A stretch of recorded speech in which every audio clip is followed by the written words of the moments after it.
वही शिव जब कोई टूटा हुआ भक्त भोले कहकर पुकारता है तो वो संहारक नहीं संजीवनी बनकर उतरते हैं।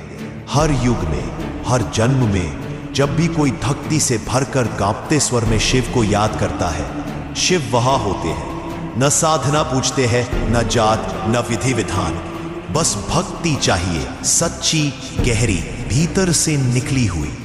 कभी किसी की टूटी झोपड़ी में दीपक बनकर जलते हैं तो कभी किसी पतित के हृदय में उम्मीद बनकर ठहर जाते हैं।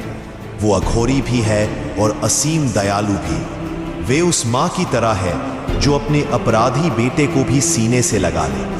वो उस मित्र की तरह है जो सब छोड़कर बस तेरे दुख में तेरे पास खड़ा हो जाता है। शिव की यह करुणा कोई कथा नहीं, ये साक्षात अनुभव है। जिसने भी पुकारा वो आए, जिसने भी बहाया एक सच्चा आंसू